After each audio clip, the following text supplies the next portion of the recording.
নমস্কার, ৫টার ৫ মিশালি নিয়ে আমি অতনু রয়েছি আপনার সঙ্গে। ৫ মিশালির শুরুতেই অবশ্যই রাজ্যের পরিস্থিতির দিকে নজর রাখতেই হবে, তার কারণ লাগাতার বৃষ্টি, টানা বৃষ্টিতে বিভিন্ন জায়গায় জল জমেছে এবং তার উপরে ডিভিসি জল ছাড়ছে। আচ্ছা, ডিভিসি জল ছাড়ছে, রাজ্যের সঙ্গে কথা বলে তারপরে কি ডিভিসি জল ছাড়ছে? না না, ডিভিসি কে কড়া বার্তা, রাজ্যের সঙ্গে কথা বলেই জল ছাড়তে হবে। কড়া বার্তা দিচ্ছে নবান্ন, ইচ্ছে মতো জল ছাড়া যাবে না, সেচ দপ্তরের সঙ্গে কথা বলে জল ছাড়তে হবে। দুর্যোগ নিয়ে আজকের এই বৈঠক ছিল, সেই বৈঠকের বিষয়ে জানবো। আমার সঙ্গে নবান্ন থেকে রয়েছেন প্রতিনিধি সোম, আমার সঙ্গে আবির রয়েছেন। আবির কি আমার কথা শুনতে পাচ্ছ? সম্ভবত আবির আমার কথা শুনতে পাচ্ছে না, আবিরের সঙ্গে পরবর্তীতে কথা বলবো। আবির আমার কথা শুনতে পাচ্ছে না, আপনাদের জানিয়ে রাখতে চাইবো গুরুত্বপূর্ণ বৈঠক ছিল আজ, জরুরি বৈঠক। সেই বৈঠকে ডিভিসির চেয়ারম্যানও ছিলেন এবং ডিভিসির চেয়ারম্যানকে রাজ্যের মুখ্য সচিবের বার্তা, ইচ্ছে মতন জল ছাড়া যাবে না, সেচ দপ্তরের সঙ্গে কথা বলে জল ছাড়তে হবে ডিভিসি কে। কি হলো এই বৈঠকে জানবো। আবির আমার সঙ্গে রয়েছেন নবান্ন থেকে। আবির, কি হলো আজকের এই বৈঠকে?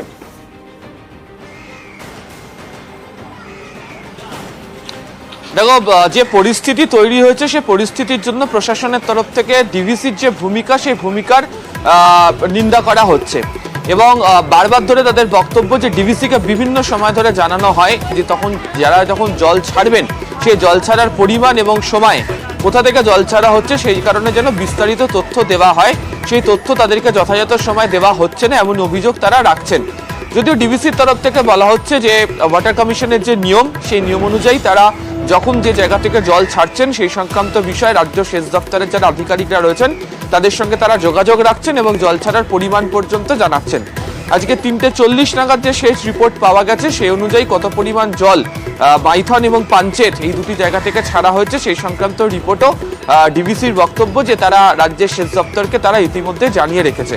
তবে মূল যে বিষয়টা নিয়ে অভিযোগ উঠতে শুরু করেছে সেটা হচ্ছে যে বিগত কয়েক দিন ধরে লাগাতার ডিভিসির যে ভূমিকা তা নিয়ে প্রশ্ন তোলা হয়েছে এবং সেক্ষেত্রে দাঁড়িয়ে ডিভিসি কেন ড্রেজিং করছে না তাদের জলাধারগুলো তা নিয়ে তারা প্রশ্ন তুলেছেন এবং যে কারণে ঝাড়খণ্ডে যদি অতিবৃষ্টি হয় সেই অতিবৃষ্টির জল ধরে রাখার জন্য এই ব্যারেজগুলোতে, জলাধারগুলোতে যে পরিমাণ জায়গা থাকার কথা সেই জায়গাটা অভাব রয়েছে এবং ড্রেজিং না করার কারণে পলি জমে থাকছে, ফলে জল ধরে রাখতে পারা যাচ্ছে না এবং এই বিষয়েও যাতে ডিভিসির তরফ থেকে যথাযথ ব্যবস্থা গ্রহণ করা হয় তা বলা হয়েছে। তবে আজকেও যে পরিমাণ এখনো পর্যন্ত জল ছাড়া হয়েছে তার একটা প্রভাব ইতিমধ্যে আসানসোল, দুর্গাপুর, বর্ধমান, বীরভূম, হুগলি বিস্তীর্ণ অংশ জুড়ে ইতিমধ্যেই পড়তে শুরু করেছে এবং এই পরিস্থিতি যাতে আর হাতের বাইরে না যায় তার কারণ হচ্ছে আগামী পরশু দিনকে ভরা কোটাল রয়েছে, হাই টাইডের কারণেও একাধিক জায়গাতে জলমগ্ন হওয়ার একটা সম্ভাবনা থাকে। সেই কারণেই যাতে মিনিট টু মিনিট আপডেট ডিভিসির তরফ থেকে রাজ্য সরকারকে, রাজ্যের সেচ দপ্তরকে দিয়ে রাখা হয়, সেই সংক্রান্তই বার্তা এদিনের বৈঠক থেকে দিয়ে রাখা হয়েছে ডিভিসিকে রাজ্য সরকারের তরফ থেকে। ধন্যবাদ আবির। এবং এই ডিভিসির জল ছাড়া নিয়ে রীতিমতো তোড়জোড় শুরু হয়ে গেছে, কারণ কুণাল ঘোষের বক্তব্য, যেখানে কুণাল ঘোষ বলছেন ম্যানমেড বন্যা চক্রান্ত করা হচ্ছে। ডিভিসি তারা ম্যানমেড বন্যা পরিস্থিতি তৈরি করে দেওয়ার জন্য জল ছাড়ছে বাংলায়। যখন গ্রীষ্মকালে কৃষি কাজের জন্য, সেচের জন্য জল চাওয়া হয় তখন ডিভিসি দেয় না। অতি বর্ষণ, নদীগুলো উপচে যাচ্ছে, অন্যদিকে ভরা কোটাল আসছে, তার সঙ্গে ডিভিসি জল ছাড়ছে, জলমগ্ন হওয়ার পরিবেশ পরিস্থিতি তৈরি হয়েছে। এটা কিন্তু আবার ম্যানমেড, এটা ডিভিসি তারা জানে যে এই সময় যদি অতিরিক্ত জল বাংলার দিকে ছেড়ে দেয় তাহলে বাংলার বিস্তীর্ণ এলাকায় জলমগ্ন হওয়ার, বন্যা পরিস্থিতি হওয়ার সম্ভাবনা দেখা যাবে, আশঙ্কা হয়ে যাচ্ছে। কিন্তু ডিভিসি রাজ্যের সঙ্গে কথা বলে যে জল ছাড়ছে না এই কথা মানতে নারাজ সুকান্ত মজুমদার। আগের বছরও রাজ্য সরকার এই কথা বলেছিল, তারপরে ডিভিসির তরফ থেকে প্রমাণ সহ প্রমাণ করে দেওয়া হয়, প্রত্যেকবার মেল করা হয় এবং জানানো হয় রাজ্য সরকারকে। রাজ্য সরকারের অফিস কাজই করে না, তো কি করবে তারা?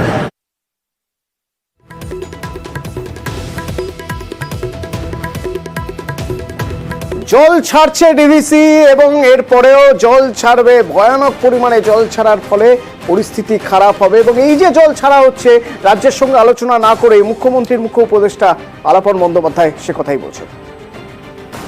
দক্ষিণবঙ্গের বাঁকুড়া, পুরুলিয়া, পশ্চিম বর্ধমান, পূর্ব বর্ধমান, বীরভূম এই সকল জেলায় বিপুলভাবে বৃষ্টি পড়ছে এবং ডিভিসিও রাজ্য সরকারকে কিছু না জানিয়ে একতরফাভাবে বিগত 48 ঘন্টা ধরে প্রচুর জল ছাড়ছেন।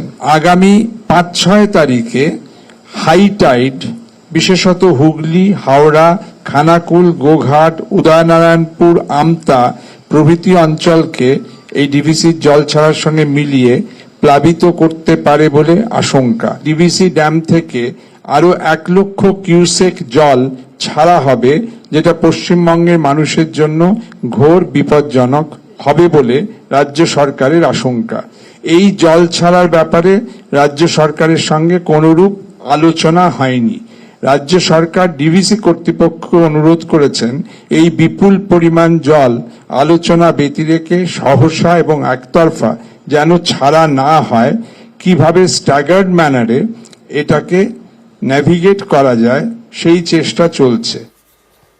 এবং ইতিমধ্যে ডিভিসি থেকে যে পরিমাণ জল ছাড়া হয়েছে তাতেই রাজ্যের বিভিন্ন জায়গায় চাষের জমি জলমগ্ন হয়ে গেছে, বেশ কিছু জায়গায় মানুষ জলবন্দী হয়ে গেছেন।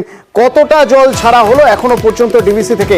অর্পণ রয়েছেন আমার সঙ্গে, বলতে পারবেন অর্পণ কতটা জল ছাড়া হলো এবং আজ আর কতটা জল ছাড়া হবে কি জানতে পারছি বিভিন্ন জায়গা থেকে, অর্থাৎ মাইথন থেকে, পাঞ্চেত থেকে, তেনুঘাট থেকে কতটা জল ছাড়া হয়েছে? দেখো, মাইথন এবং পাঞ্চেত জলাধার থেকে কিন্তু ধাপে ধাপে জল ছাড়া হয়েছে এবং 1 লক্ষ কিউসেক জল ছাড়া হয় এবং দুর্গাপুর যে দামোদর রয়েছে সেখান থেকে কিন্তু ব্যারেজ থেকে কিন্তু প্রায় 65,000 কিউসেক জল ছাড়া হয়েছে এবং ধাপে ধাপে এই জল ছাড়ার পরিমাণ কিন্তু বাড়বে যেটা জানা যাচ্ছে। এবং মাইথন এবং পাঞ্চেত জলাধার থেকে ধীরে ধীরে জল ছাড়ার পরিমাণ যতটা বাড়বে এবং দুর্গাপুর ব্যারেজ থেকে কিন্তু এই জল ছাড়ার পরিমাণ কিন্তু অনেকটাই বাড়বে, অর্থাৎ নিম্ন দামোদরের বেশ কয়েকটি জেলা প্লাবিত হওয়ার আশঙ্কা রয়েছে, যেমন হাওড়া, হুগলি, বর্ধমান এবং বাঁকুড়ার একাংশ প্লাবিত হওয়ার সম্ভাবনা রয়েছে। কারণ জল ছাড়ার পরিমাণ যদি বাড়ে তাহলে এই এলাকাগুলি যে বেশ কয়েকটি যে জেলা রয়েছে সেই জেলা কিন্তু প্লাবিত হওয়ার আশঙ্কা রয়েছে, যদিও এখনো পর্যন্ত বিপদ সীমার মধ্যেই রয়েছে এবং পার্শ্ববর্তী এলাকায় কিন্তু প্রশাসনের পক্ষ থেকে কিন্তু তারা নজরদারি চালাচ্ছেন এবং যারা রয়েছেন নিম্ন দামোদরে বসবাসকারী মানুষ তাদেরকে কিন্তু অন্যত্র সরিয়ে নিয়ে যাওয়া হচ্ছে এবং সতর্ক করা হচ্ছে। ধন্যবাদ। এবং ডিভিসি আরো বেশি জল ছাড়তে বাধ্য হবে, ডিভিসি আরো বেশি জল ছাড়বে।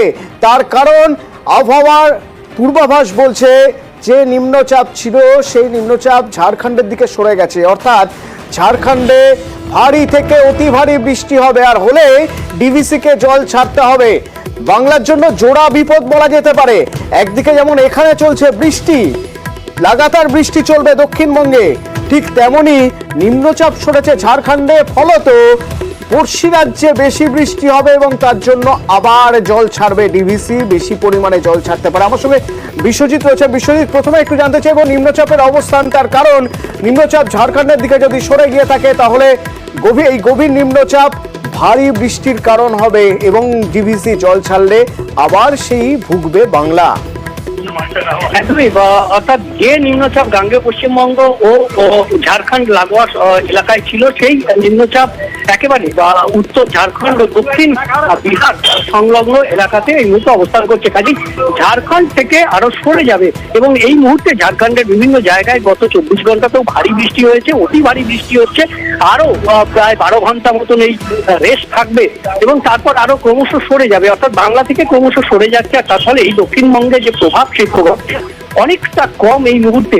এবং আরো দুটি সিস্টেম ছিল, অর্থাৎ সক্রিয় মৌসুমী অক্ষরেখা এবং আরো একটি ইস্ট ওয়েস্ট, এই দুটি এখনো থাকছে এবং তার ফলে দক্ষিণবঙ্গে বিক্ষিপ্তভাবে বৃষ্টি চলবে এবং আগামীকালও বজ্র বিদ্যুৎ সহ বৃষ্টি হতে পারে কয়েক জেলায় এবং মঙ্গলবারও ভারী বৃষ্টির আবার নতুন করে সম্ভাবনা পশ্চিমের দিকের জেলাগুলিতে। কিন্তু উত্তরবঙ্গে দুর্যোগ বাড়বে, কারণ একটি পূর্ব পশ্চিম অক্ষরেখা যেটি রয়েছে সেটি একেবারে উত্তরবঙ্গের উপর দিয়ে গেছে, রাজস্থান থেকে এসে একেবারে আসাম পর্যন্ত বিস্তৃত রয়েছে এবং সক্রিয় মৌসুমী অক্ষরেখা বাংলাতে। আর তার ফলেই উত্তরবঙ্গে বৃষ্টি আবারও বাড়বে, দুর্যোগ আবার আসতে চলেছে রবিবার থেকে মঙ্গলবার। উত্তরবঙ্গের জন্য টেনশন রয়ে গেল। বিশ্বজিৎ, একটু জানতে চাইবো দক্ষিণবঙ্গ ভারী বৃষ্টি দেখেছে দুদিন, দক্ষিণবঙ্গের জন্য কি পূর্বাভাস রয়েছে?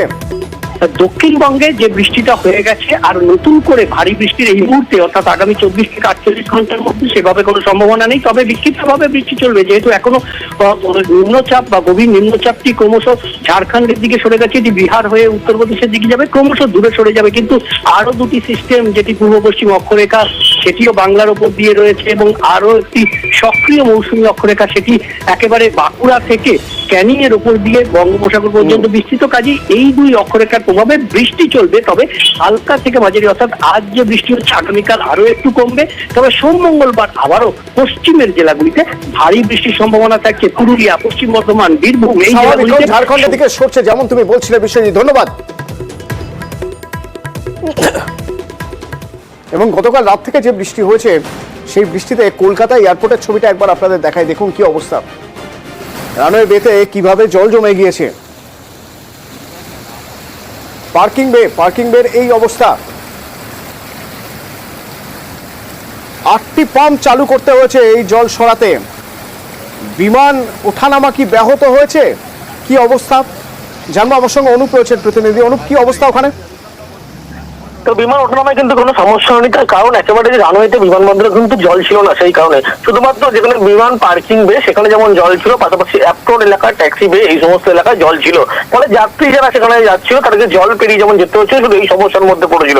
কলকাতা থেকে যে সমস্ত বিমান বিভিন্ন গন্তব্যস্থলে যায় বা গন্তব্যস্থলে আসে, সেক্ষেত্রে প্রত্যেক যাত্রীদেরকে কিন্তু এই জল পেরিয়ে যেতে হয়েছিল।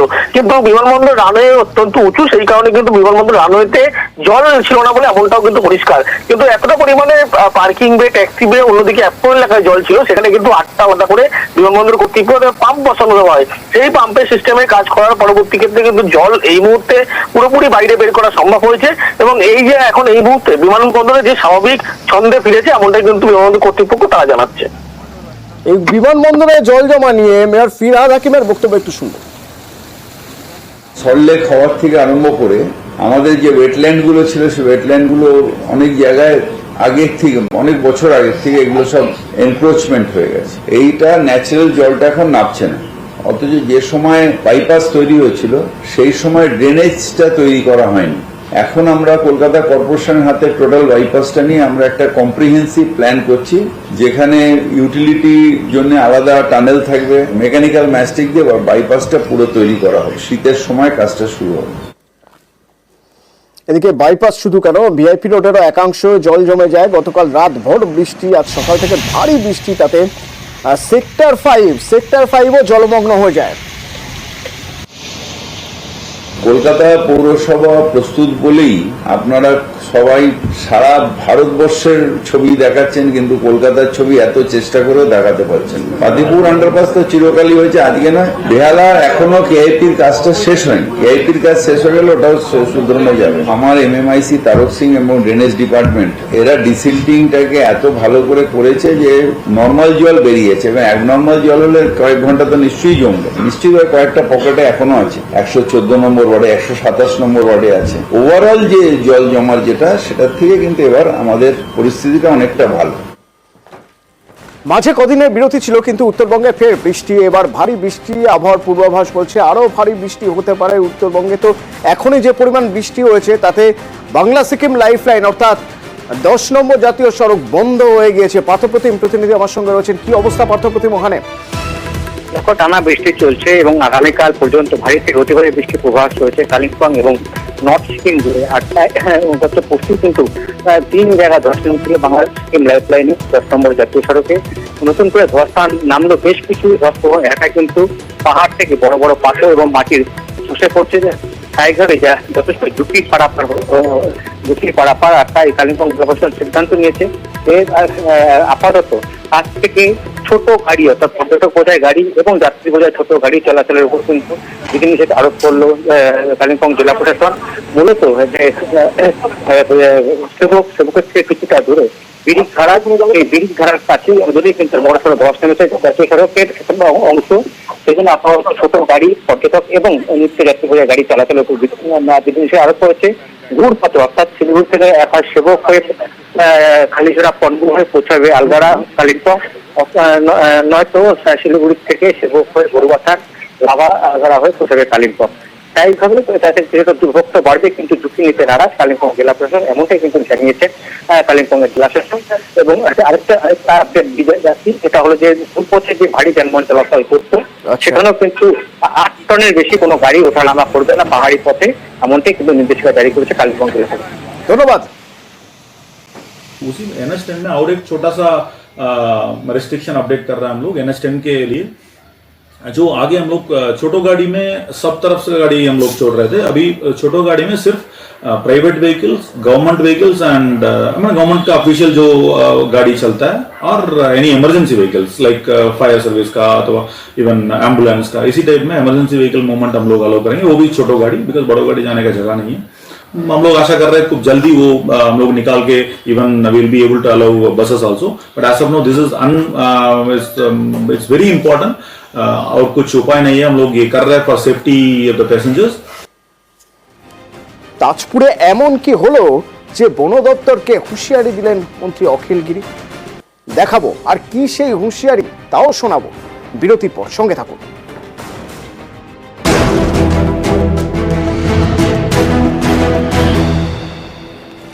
তাজপুরে হকা উচ্ছেদ নিয়ে একেবারে ধুমধুমার, আর বন দপ্তরের যিনি আধিকারিক ছিলেন তাকে রীতিমতো হুঁশিয়ারি দিলেন মন্ত্রী অখিল গিরি। একবার শুনুন। আপনি সবাইকে নিয়ে চলুন, বেশি দিন থাকতে পারবেন, আপনি সবাইকে নিয়ে চলুন, বেশি দিন থাকতে পারবেন না, আপনার আয়ু 7 দিন 10 দিন। আমি আপনাকে বলছি যে বিট অফিসার আমি জানি ফরেস্টের কি কাজ হয়, কত বড় দুর্নীতি আমরা সব জানি, আমার জানি বিট অফিসারের বিরুদ্ধে কি আছে আমি জানি পাবলিকের, আমি কিন্তু ফাঁস করে দেবো সব বিধানসভায়। আপনি আমাকে চিনেন না, আমি ওই সমুদ্রে ওসব কথা বলবেন না আপনি আমাকে। আপনি ফিরে যেতে পারবেন না, আমি আপনাকে বেশি কথা বলবেন না আপনি, একদম সরকারের সাথে সরকারি কর্মচারী মাথা নিচু করে কথা বলবেন, আপনি আমাদের কর্মচারী মাথা নিচু করে কথা বলবেন।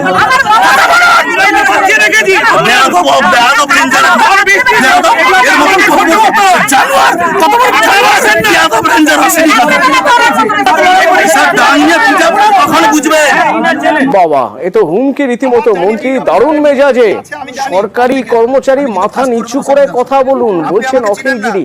কেন এত রেগে গেলেন, কেন কি হয়েছিল? প্রতিনিধি সুজিত আমার সঙ্গে রয়েছেন। সুজিত, দেখো অতনু, কেন রেগে গেলেন এই প্রশ্নের উত্তর অখিল গিরি নিজেও দিতে পারছেন না। তিনি যখন নিউজ 18 বাংলায় তার এইসব ছবি দেখছেন, আমি যখন তার সঙ্গে কথা বলছি, তিনি নিজেও কিন্তু খানিকটা অবাক হয়ে গেছেন। কারণ একেবারে তিনি যে মন্ত্রী এবং তার এলাকার বিধায়ক, তিনি একজন শাসক দলের বিধায়ক, তিনি কথা বলছেন সরকারি আধিকারিক, মহিলা আধিকারিকের সঙ্গে, এবং সেখানে রীতিমতো বলা যায় যে মেজাজ হারিয়ে যা ইচ্ছে তাই বলে বসেছেন। যেমন যে কথাগুলো তিনি বলছিলেন, অতনু তিনি এক কথায় ঠিকই বললে যে মেজাজটা কিংবা হুমকি হুঁশিয়ারি, সেখানে তিনি বলছেন 7 দিনের মধ্যে আপনাকে বদলি সমুদ্রে ফেলে দেওয়ার কথা। একেবারে বলা যায় গোটা বিষয়টি নিয়ে সর্বন স্বাভাবিকভাবে শুরু হয়েছে এবং প্রশ্ন উঠছে মন্ত্রীর ভূমিকা নিয়ে এবং বিতর্ক যেন কিছু। সুজিত, আমি এটুকু শুধু জানতে চাইছি, সুজিত, এই যে অবৈধভাবে যে দোকানগুলো ছিল, ঘর ছিল, সেগুলোকে সব তুলে দেওয়ার জন্য বন দপ্তর গিয়েছিল উচ্ছেদ করতে তাজপুরে, তো সেখানে মন্ত্রী অখিল গিরি পৌঁছে গেলেন কিভাবে?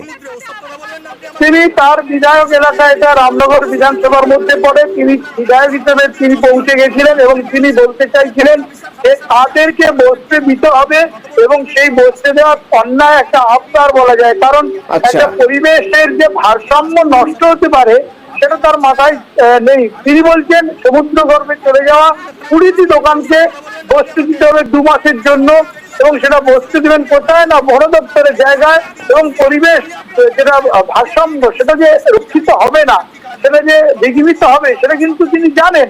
জেনেও যেন না জানার ভান করে এমন ভূমিকা রাখলেন এবং এমন বক্তব্য, যেভাবে এই বক্তব্য, সুজিত, যে বক্তব্য তিনি অন ক্যামেরা শোনা যাচ্ছে, এই বক্তব্য নিঃসন্দেহে এই নিয়ে তো তোলপাড় হবে। তো তখন তার সঙ্গে, মানে যার সঙ্গে, যাকে তিনি হুঁশিয়ারি দিচ্ছেন, যার সঙ্গে তর্কে জড়িয়ে গেছিলেন forest officer, range officer Moumita Sau, তার সঙ্গে আমরা যোগাযোগ করেছিলাম। ঘটনা প্রসঙ্গে কি বলছেন শুনুন। তো ওদেরকে 2বার নোটিশ দেওয়া হয়েছে, তাও ওরা সরেনি। এবার না সরতে গেলে কি হলো যে সমুদ্রের ঢেউতে ভেসে গেছে দোকানগুলো। নোটিশ পাওয়ার সত্ত্বেও ওরা আবার পিছনে এসেছে, আর মন্ত্রী তাকে সাপোর্ট করছে, অখিলগিরি তাকে সাপোর্ট করছে যে করুন, আমি দাঁড়িয়ে হয়ে করাবো, ঠিক আছে। আর আমাকে বলছে যে তোমাকে 7 দিনে ট্রান্সফার করাবো, এই জায়গাটা তোমার নেই। আমি বলি আমার নেই জায়গা, কিন্তু এটা তো ফরেস্ট ল্যান্ড হচ্ছে। আর আমাকে বলছে আপনি মাথা নিচু করে কথা বলবেন আমার সাথে, আপনাকে ছুঁড়ে সমুদ্রে ফেলে দেবো, ঠিক আছে, আপনাকে পেটাবো, বিধানসভায় তুলবো, আপনাকে 7 দিনের মধ্যে ট্রান্সফার করব, এইগুলো বলছে, মন্ত্রী বলছে। আর অখিলগিরি তিনি এই ঘটনা প্রসঙ্গে কি বলছেন এবার শোনা যাক। আমি কিন্তু ফাঁস করে দেবো সব বিধানসভা।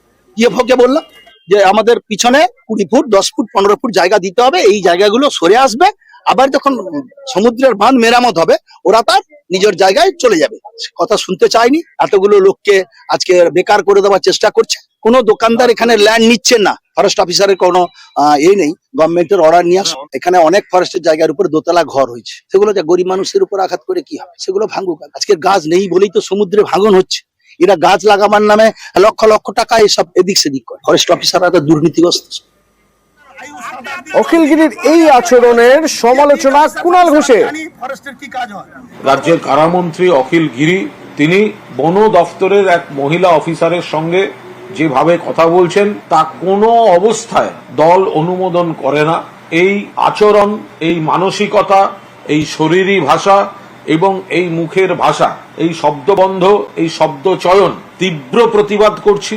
এটা ভৎসনাযোগ্য অপরাধ। এভাবে কথা বলে এই আচরণ করে ঠিক করেননি মাননীয় মন্ত্রী, কারামন্ত্রীর। বন দফতর নিয়ে, বন দফতরের অফিসারদের কাজ নিয়ে কোনো অভিযোগ থাকতো তাহলে অত্যন্ত সহজ ছিল একটি ফোনে সেটা মাননীয় বনমন্ত্রী বীরবা হাঁসদাকে জানানো, একটা আলোচনায় যাওয়া, বিষয়টা নিশ্চিতভাবে ক্ষমা চাওয়া উচিত।